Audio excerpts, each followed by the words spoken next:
Hi, everybody. Welcome back. I am your host, Wayne Hoffman, the president of Idaho Freedom Action. And we have with us the senator from the Middleton area, Tammy Nichols, who is a freshman senator, actually, but not a newcomer to the legislature. She was in the House before that. How are things going? I'm doing well.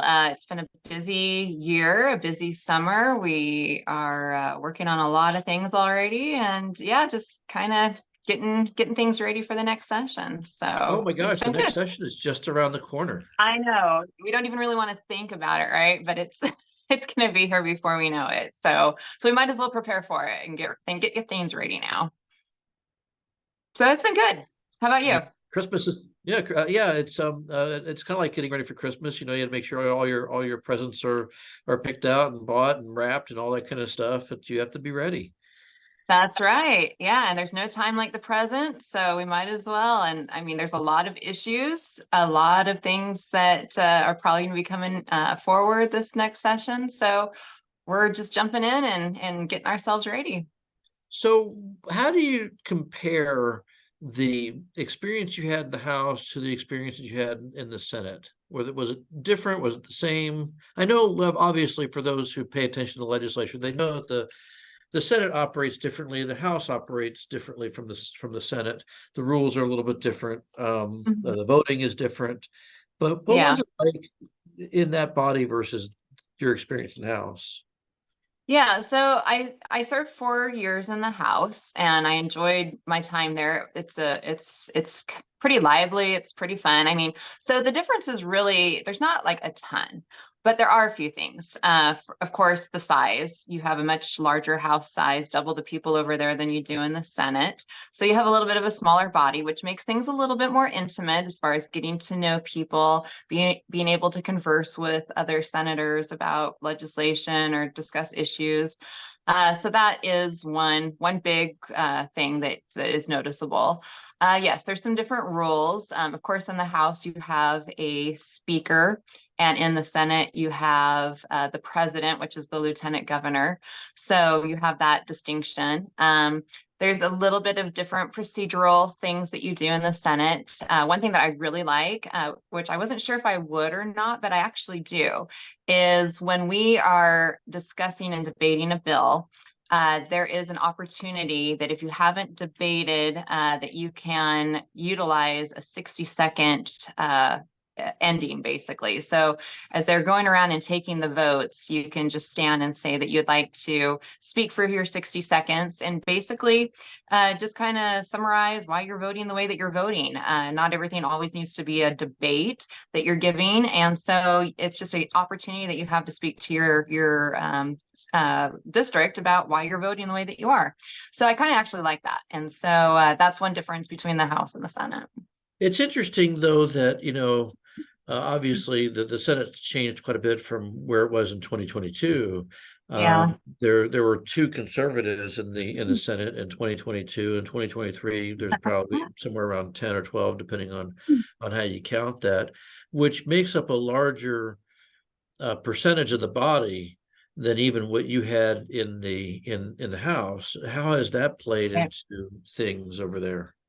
Yeah, the Senate did change quite a bit overall. There was a lot of turnover. Almost, I mean, we're getting really close to half because there's just 35 senators, and if you take away the Democrats, that really narrows it down. So we almost changed over half of the Republicans in the Senate. And so it did. I think one of the most noticeable things, and one thing that people told me, is they noticed a lot more debate on bills than what there has been in the past, which I think is a good thing. We're there to debate ideas, debate the bills that come through, and so we did take the opportunity, and I say we. I'm also the co-chair of the Idaho Freedom Caucus. And so my Freedom Caucus members in the Senate, we took our opportunities as often as we could to debate bills, especially when it had to do with the budget. There was a lot of spending that occurred and a lot of issues that we saw with the spending that was taking place. And so we wanted to make sure that we got that on the record. And so there was a bit more debate than I have seen in the past happening on the Senate floor. So that was a good thing. That was really, really good. For those who aren't acquainted, there are about 90 budget bills. And those A lot budget of budget bills bills. they have to get voted on one at a time. They Yep. don't just roll up all the bills and all the budgets into one bill and vote on it. They vote on each agency budget one at a time. Yep. And in the past, the way that worked is the Senate would get a 35-0 vote on anything, and then the next bill they'd take up, budget bill, policy bill, whatever, and then somebody would stand up from leadership and say, I ask unanimous consent that the roll call used for the passage of the bill that passed unanimously now be used for this bill. No one would object and the bill would pass. It would take a matter of seconds. And now that's not happening. No. We calculated that there used to be like between 65% and 75% unanimous consent votes in the Senate in the last 20 years, and this time it was about 25%. So Yeah. there is a lot more debate and a lot more. There's not a rubber stamp anymore like it used to be. No. No, there really isn't. And we utilized a bit of the rules too. Towards the beginning of the session, I actually tried to send a bill back to a committee, and that really we ended up going into caucus over that, which was kind of fun, Which bill was that? I don't because remember. yeah, I'm trying to remember which one it was too. I'll think about it, but it was towards the beginning of the session. And so yeah, we were able to do that. And you know, those things normally have not been done in the past. So there was a bit more debate. We actually also stopped a few appointments that were trying to take place. So we were able to do that, which Very really rare. hasn't Very happened. rare. Yeah, which really hasn't happened. And then we were able to, just really, we actually killed a few bills too. So, and stop the roll call. I mean, there are times that I can see where the roll call can be appropriate, but the majority of them, no. And so there wasn't near as much of the roll call, rolling the votes, as they call it in the Senate, as what there has been in the past. So those little changes really do make a huge difference in the long haul, because it's not just the Senate going along as normal, as status quo. It's debating the ideas. It's bringing out information that can help facilitate things one way or another, and letting the people of Idaho know, what we're thinking, what we're doing, why we're doing it, why we're voting the way we are. And so those changes were needed. And I think that's one of the things is why there was such a high turnover in the Senate, is because people really felt there was needed change in that. One thing that we did that hadn't been done before too is that we were able to actually get a school choice bill to the floor twice and actually get one out of the Senate. That would never have happened before. So that was really, really good as well. So there was some good things. We're making progress and good steps forward, in the way that I believe we need to go, and what I believe the people of Idaho want to see happen. Yeah, the last school choice bill that actually passed the Senate was in 1998, which was the Yeah. one creating charter schools, and that was a fight. And then there were some reforms done in the charter school process in the early 2000s, but there hasn't been a bill, either a tuition tax credit or education savings account, ever on the Senate floor. They've been Right. passed by the House, either not heard or killed in Senate committee. And you're on the Education Committee. Correct. Now the Education Committee in the Senate is controlled by conservatives. How has that changed kind of the way in which education is being talked about in the legislature, and particularly in the Senate? I think one of the funniest things I heard is one of our committee members on the education committee overheard some lobbyists talking about the changes in both the House and the Senate education committees. And then they said that they were fine presenting in the House. They didn't have any concern over that, but they really didn't want to have to come to the Senate and talk about anything. That's That was okay. a really good thing to be able to have happen, Oh, so that we know that people are paying attention, and that is having an effect. And what is so that we've been difference? able to get ideas. Mhm. What is it you're asking in the Senate that they're not asking in the House? We're actually asking really tough questions when we have these education departments and the different schools and the universities, even the radio, because the public National radio Public is Radio, oversaw, yeah, by the education. And so when we have these people come in, but we get a lot of presentations, and so we're asking hard questions. We're asking questions that we've been concerned about, that we've wanted to have more information on, and the questions just haven't been asked. So we are asking those questions, and they're hard questions. Some of them are really hard questions, especially when it has to do with sex education, when it has to do with diversity and inclusion, when it has to do with how money is being spent and utilized.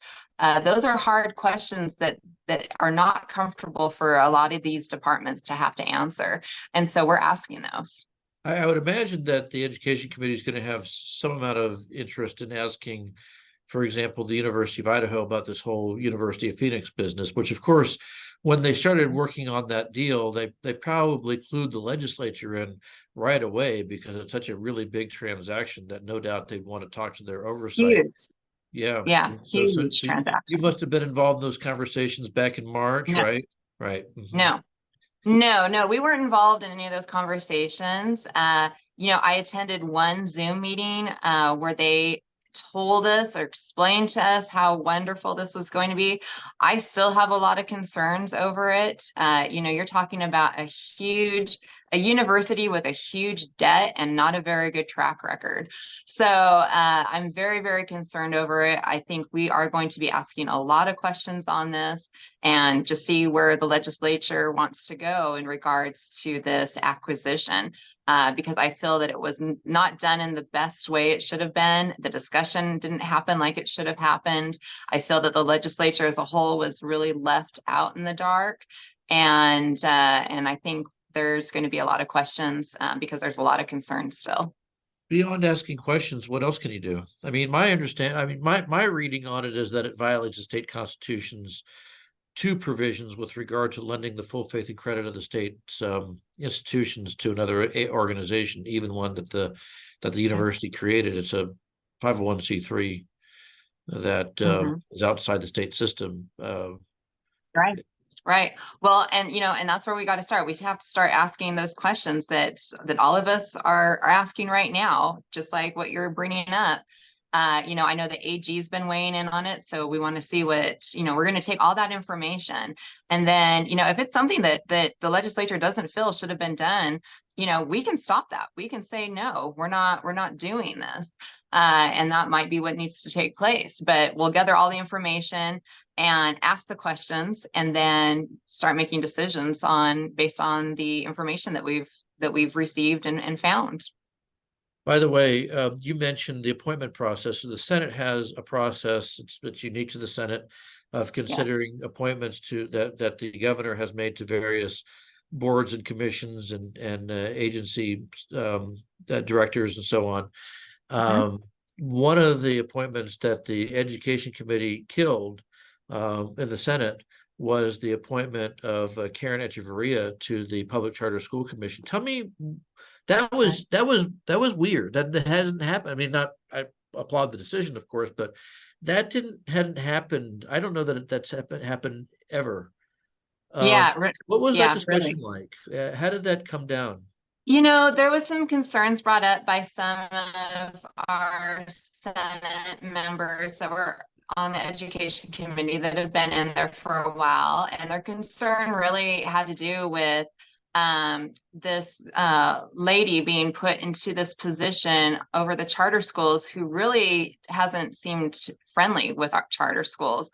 And so, it felt like a mismatch once we started talking and gathering that information. It felt like it was really a mismatch, and that, you really needed someone that was going to be in there that is supportive of charter schools and wants to help them progress. Some of the comments that have been made in the past by her just did not fit niche. And so we felt that that was a mismatch as far as an appointment went, and was not going to be the most beneficial to have her in that position. We feel that she's probably very qualified for a lot of other things, but just that position didn't seem to fit her to be in there at that period of time. So we discussed it as members on the committee, and and felt things out, and then some took the concerns to the chairman and just said, look, this isn't going to fit well, and we don't believe that this is an appointment that's going to work out well. And so we went ahead and did not make that appointment. And yeah, that hasn't really happened too much in the past either. A lot of those appointments are, the governor appoints them, and they're just sent right through. But we did, and we challenged a few others too. And I think, that will be happening in the near future as well. Do you think it changed the way the governor makes his appointments? Has it changed the types of people he appoints to the boards, the various boards, not just the education ones, but the other boards and commissions throughout state government? Perhaps he's a little more wary given the makeup of the Senate now. Yeah, I would hope he would, just take into consideration that the Senate, Senate members are looking into the backgrounds and the information, because we're provided some basic information about each of the appointees. And so, we are looking at that information and checking into people's backgrounds, and, where have they been on certain topics and issues, and, do they seem like they're knowledgeable to be in that position? So we are looking into it. So I hope he'll take that into account, that that the legislative Senate members are looking into the appointments, and that we're not just, oh, here's another one, we'll just rubber stamp it through. Here's another one, rubber stamp it through. That we are looking into them and making sure that those are good, qualified fits for the positions that are open for appointments. So I like to ask people this question, and I don't think I had a chance to ask. Maybe I did ask Brian Lenny this the other day, but I like to ask, what was the hardest vote that you had to cast last session? One that maybe people ask you about. Oh my goodness. There's quite a few. I think probably one of the more challenging ones, it was a bill that we actually killed, had to do with cell phones and pornography for kids. And the reason for me that it was a kind of a challenging bill is because, yes, I understand the premise. The premise of it was a good intent as far as trying to keep pornography out of the hands of children, but the mechanisms and the way that it was being brought into play were not good. It was more big government. And so while I agreed with the premise of trying to keep pornography out of kids' hands and out of their sight, I disagreed with the mechanisms and the way that it was trying to be done. And so that was a little difficult, because you had some in social media and stuff saying, oh, that you have members that voted against this bill and they actually do want pornography for kids, and they want to have kids get their hands on. No, we don't like that. But we don't, what we don't like even more so is growing government and having government on our phones in a manner in which we haven't had in the past. So that was kind of a challenging bill, because like I said, I understood the premise, I understood the reasoning, but the mechanism was a problem. And so that's why we ended up killing that bill. Yeah, there's a difference between the pornography in public schools and in public libraries that are being made available to children via government Right. agencies versus the government Right. telling you or filtering automatically what kind of content you can have on your phone, because ultimately, get the wrong person in power and they're going to say, well, if you have COVID disinformation on your phone, or you're accessing Right. places that, we don't like the Yep. content that you're receiving, you have to have a filter automatically engaged. And the Well, roadmap for that is exactly. this legislation. Yeah, and the problem with this one is that it only had to do with one type of browser. There's numerous browsers that are available. So it actually, for enforceability, it wasn't very enforceable. And that was part of the other problem with it too, is that there was no way to really enforce this. There was no way to really monitor it in a manner that was that took into account people's privacy. And so even though the intent, like I said, was to make sure kids didn't get their hands on it. It really wasn't enforceable, and the way that it was being that they wanted to bring about just was going to be a big problem. I think it would have brought in lawsuits because there was already other law or other court rulings on issues that were very similar that were not ruled in favor, like putting filters on computers in libraries. So there was just a lot of other problems that were going to come into play if we passed that legislation. So that was a problem. I think the other one was also on the presidential primary. That's ended up becoming a big issue. And I think the reason that that was a little bit of a hard vote is because here you had a government office, the Secretary of State's office, that actually brought this bill forward, and it did remove the presidential primary, and so there was the Idaho Freedom Caucus in the Senate. We voted against that bill, but there was supposed to be a trailer, and there was all these other things that were supposed to happen, but it was not a good bill to pass, and it should have never passed. The governor should have never signed it. And as the ones that voted against it, that there were questions on why would we do that? Why would we vote against a bill that was brought by the Secretary of State? So anyway, that was another kind of challenging bill, I think, in its own essence. Was that the worst bill that passed last session, or was there another one that you think was worse than that? Well, if you take into account any of the budget bills, probably the worst bill, I think, because it was so expensive, was the Medicaid budget. That was probably the worst bill altogether. But the presidential primary, I think, was a bad bill, because, like I said, we already knew it was going to have problems, and it did, and it was passed anyway. The one that I was hoping didn't go very far because I really didn't want to have to deal with it was the period bill, the PPP bill. Oh my gosh. Yeah, you And didn't get that one luckily over that there did in the not Senate. Yeah. come. That did not make it over to us, and I was so glad. I did Yeah. not want to. I did not want to have to debate that bill. For But reference, for the folks who don't know what that is, that's Rod Furness's legislation. It passed the House Education Committee, got to the floor of the House, and basically it said that the state government was going to furnish period products right in in the public schools, restrooms, in the yeah, restroom. yeah. Yeah. Yeah, so I was glad that one didn't come through. One of the other ones, see, I was just thinking about it. Uh, yeah, the period one was really bad. The illegal driver's license, that was another Mm. one, that passed the Senate. Yeah, it passed the Senate. Yeah. And the problem with that is that you have a lot of agriculture support behind it. And I come from District 10's a pretty big ag community. And so you had a lot of people that were supporting, a lot of lobbyists that were supporting it. And so that one was a little bit challenging just because you know, I I've seen what's happened in other states when they've passed this kind of legislation and all the problems that it's causing with issuing illegals driver's licenses. And there's just no way I could support that in the way that it was written, or really in any way. I can't support that.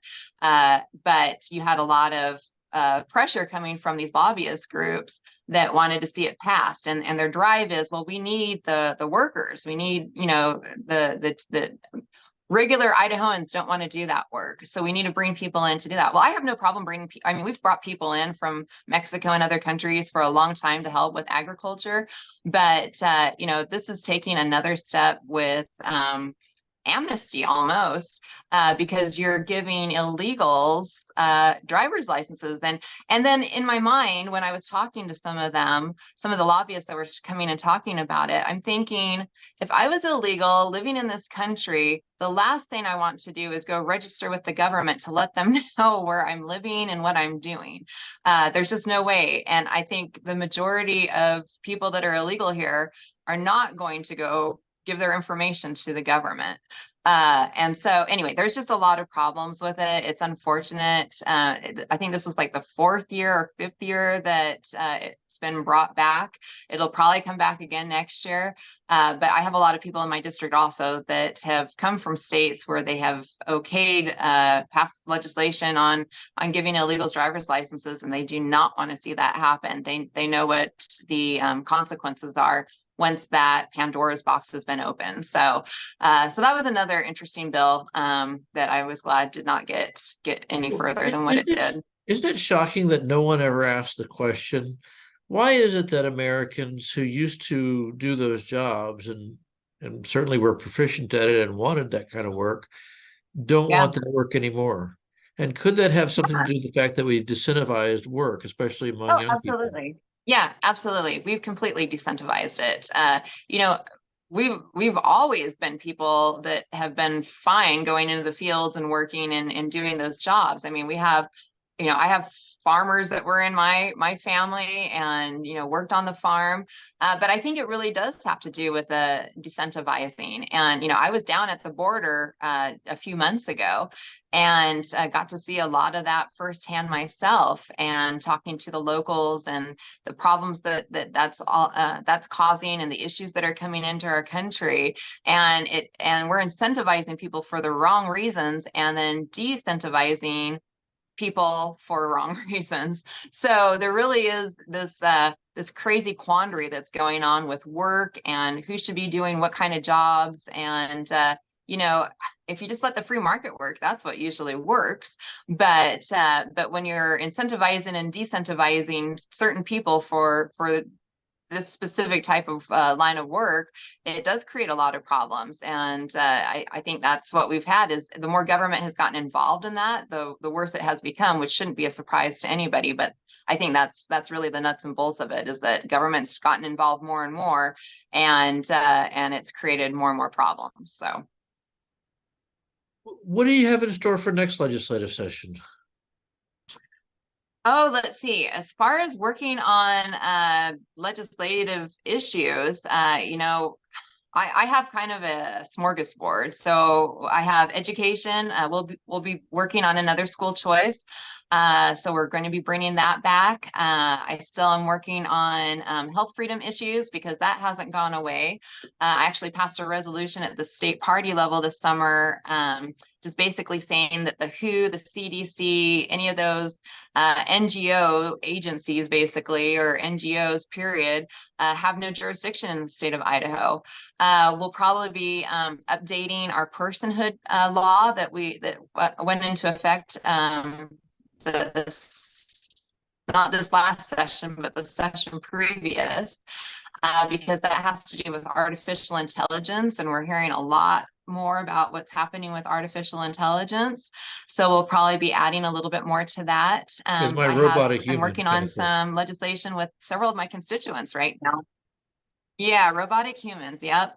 I have several constituents in my district that we're working on legislation together. Some have to do with people that live in the county that are impacted by things that transpire in the city. Another one has to do with veterans issues. So the illegal stuff that's going on. That's one of the reasons I went down to the border, is to see what we could do on legislation to help with that. So yeah, there's going to be a little bit of everything, and so it'll be exciting. It's going to be an election session, because it'll be an election year. So of course, that's going to play into how people vote, I'm sure. But and the library issues too, with the American Library Association, what's been going on with their hiring of the new president, who is a lesbian Marxist. And so there's going to definitely be legislation in regards to the American Library Association. Yeah, I, by the one, way, since you're on the education committee, I mean, are you going to bring the Commission for Libraries in and ask them why they spent? I would love to bring that commission in. I think we need to. We didn't hear from last session. I don't know if they've actually ever been in, but I think that would be a great commission to bring in and ask some questions. So Because they yes, seem to be I think that. gaslighting people right now with this issue of The request was for the commission to cut ties with the ALA. So their response is, well, we're not members. Yeah, right. Well, they have spent money with with the American Library Association Oh, absolutely. Yeah, they have spent money. within the last fiscal, as far as to say the state librarian has to be educated at a Accredited accredited ALA. ALA school, Mhm. which isn't even what the statute says. The statute Right, says they have to be at an accredited library school, but not the ALA schools. correct. So they're lying about that. There's just it seems to be embedded within the commission, and no one seems to be talking about that. Yeah, no, you're absolutely right. And so again, those questions need to be asked. There needs to be accountability, and we need to find out exactly what's what. The Idaho Freedom Caucus, we put out a letter basically stating that we want to see the ties severed, and that there should not be any tax dollars, any ties whatsoever.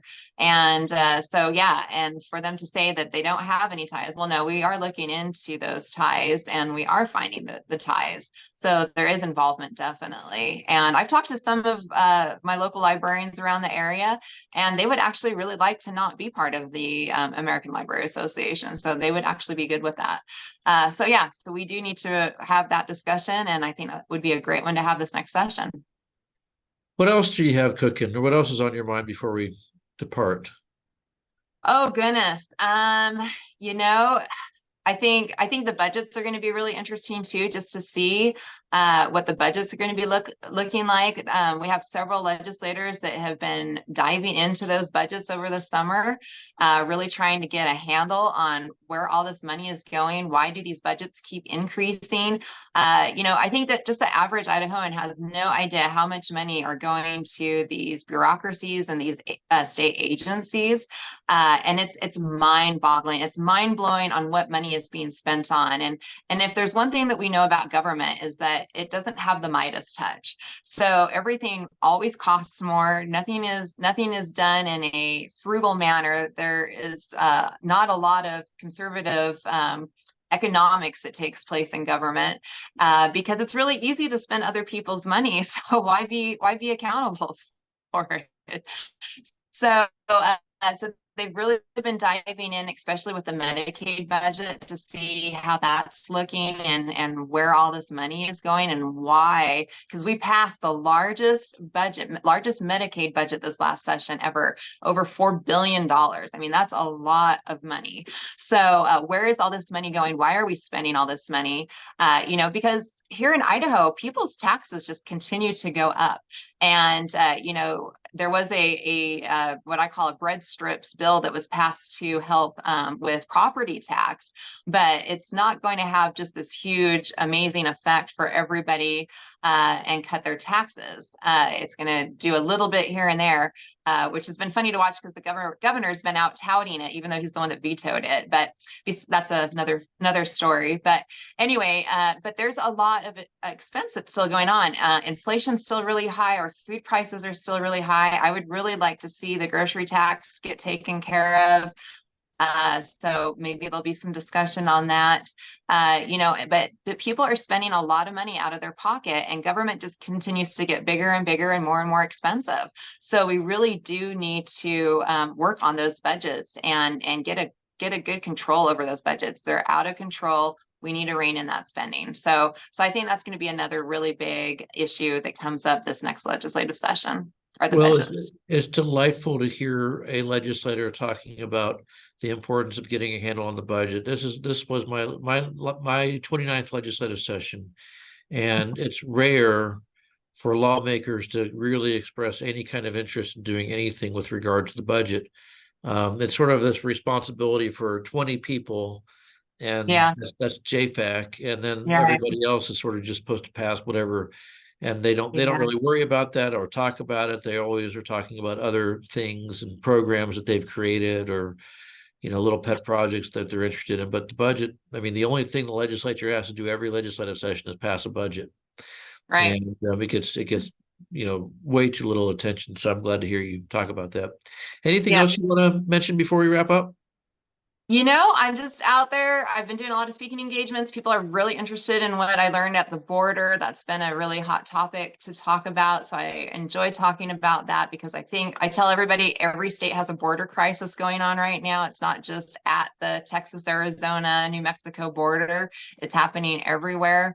And we talked to the governor's office and I asked them point blank, how many illegals are we getting in our state? And they told us they don't know. They have no way to be able to calculate that. And that's very, very concerning to me.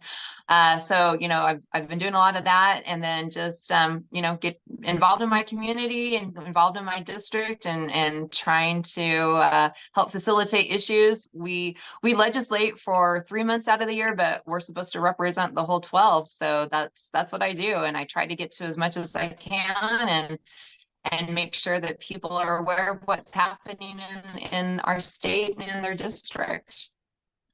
Well, Tammy, you're doing a great job and sure appreciate your voting record and being able to work with you and your colleagues in the Senate to try to make the state more conservative and return back to the values that made America great. So thank you for all that you do. Yeah, Watch. thank you. I appreciate that. And thank you. Thank you everyone for watching, and be sure if you like this video and want to see more content like this, be sure to hit the like button, subscribe, and share this content. And we'll be talking to you again real soon.